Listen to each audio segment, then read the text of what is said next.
Hello. नमस्कार विद्यार्थी मित्रों। कक्षा 9 विषय हिंदी पाठ 19 महाकवि कालिदास।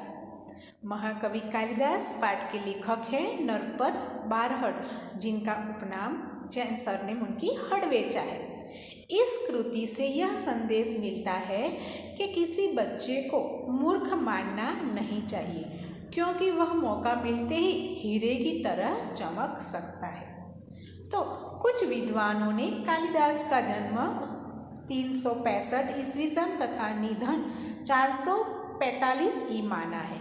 महाकवि कालिदास के जन्म स्थान के बारे में ठीक ठीक पता नहीं चलता। कुछ विद्वानों ने उनका जन्म स्थान उज्जैनी माना है, जो सही लगता है, क्योंकि मेघदूत में स्वयं कवि ने उज्जैनी को विशेष दर्शनीय कहा है और लंबा रास्ता पड़ने पर भी उधर से जाने के लिए बादल से अनुरोध किया है। उज्जैनी में उन दिनों राजा विक्रमादित्य का राज्य था। वहाँ की प्रजा सब प्रकार से सुखी थी। साहित्य और कला की उन्नति चरम सीमा पर पहुंची थी। राजा विक्रमादित्य ने अपने नाम से ही विक्रम संवत चलाया था। समय समय पर उन्होंने सोने के जो सिक्के चलवाए थे, उनसे उनके राज्यकाल का ठीक ठीक पता चलता है। विक्रमादित्य के शासनकाल में जितना वैभव देश में था, जितनी साहित्य तथा कला की उन्नति हुई, उतनी कभी नहीं हुई। एक से बढ़कर एक कवि, साहित्यकार और वैज्ञानिक इस युग में उत्पन्न हुए। राजा विक्रमादित्य स्वयं साहित्य और संगीत के अच्छे जानकार थे। संस्कृत भाषा की उन्नति भी इस काल में ही अधिक हुई थी। कहा जाता है कि कालिदास के समय के दौरान संस्कृत भाषा की प्रगति हुई। अपने पूर्व जीवन में बुद्धू माने जाने वाले कालिदास विक्रमादित्य के दरबारी कवियों में सर्वश्रेष्ठ थे। कालिदास के अतिरिक्त 8 और कवि भी दरबार में थे, जो नवरत्न कहलाते थे।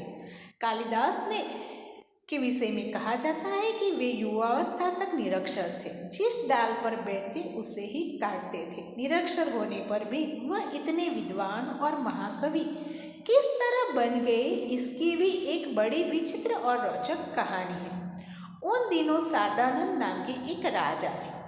उनकी एक गुणवती और विद्वान पुत्री थी, जिसका नाम विद्योत्तमा था। वह बहुत सुंदर और रूपवती भी थी। उसके रूप, गुण और ज्ञान की प्रशंसा दूर दूर के देशों तक फैली हुई थी। विद्योत्तमा को अपने रूप, गुण और ज्ञान का बड़ा घमंड था।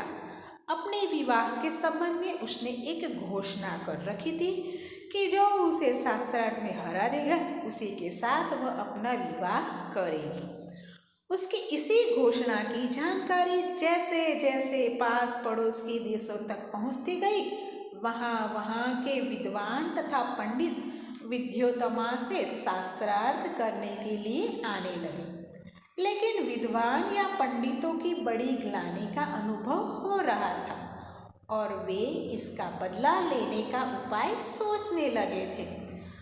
विद्वानों और पंडितों ने मिलकर तय किया कि विद्योत्तमा का विवाह किसी मूर्ख से करवा दिया जाए तो इसका घमंड टूट जाएगा और वे अपने अपमान का बदला भी ले सकेंगे। अतः अब वे ऐसे एक मूर्ख की तलाश में रहने लगे। संयोग से उन्हें एक दिन एक ऐसा ही युवक मिल गया था। वह पेड़ की जिस डाल पर बैठा था उसे ही काट रहा था। पंडितों तथा विद्वानों को लगा, इससे बड़ा मूर्ख और कौन होगा।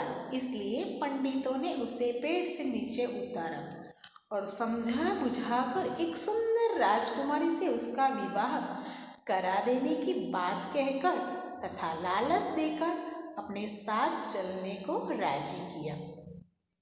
पंडितों ने उस मूर्ख युवक को यह बात अच्छी तरह समझा दी कि वह वहाँ कुछ नहीं बोलेगा और मूंगा बना रहेगा, नहीं तो उसका विवाह नहीं होगा।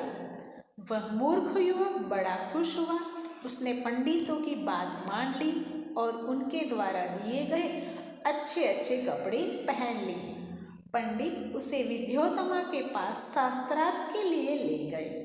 राजकुमारी विद्योत्तमा को उस मूर्ख युवक का परिचय देते हुए पंडितों ने बताया कि वे हमारे गुरु हैं और बहुत बड़े विद्वान हैं, शास्त्रों के जानकार हैं, आपके साथ शास्त्रार्थ करने वहाँ आए हैं। लेकिन उन दिनों मौन व्रत चलने के कारण वे संकेत से ही शास्त्रार्थ करेंगे। विद्योत्तमा पंडितों की यह छल भरी बात नहीं समझ सकी और शास्त्रार्थ के लिए तैयार हो गई। उसने युवक को एक उंगली दिखाई जिसका भाव था कि ईश्वर एक है। उस मूर्ख युवक ने समझा कि यह मेरी एक आंख फोड़ डालना चाहती है। उसने 2 उंगलियां दिखाते हुए उसकी दोनों आंखें फोड़ डालने का संकेत किया।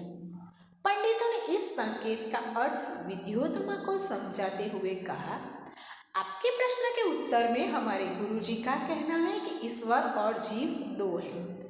इस बार राजकुमारी विद्योत्तमा ने 5 उंगलियां दिखाकर 5 तत्वों का संकेत किया। उस मूर्ख ने समझा कि वह मेरे मुंह पर तमाचा मारने का संकेत कर रही है। उसने मुट्ठी बांधकर तमाचे का जवाब घूंसे से देने का संकेत किया। पंडितों ने इस बार भी विद्योत्तमा को इस संकेत का अर्थ बताते हुए कहा,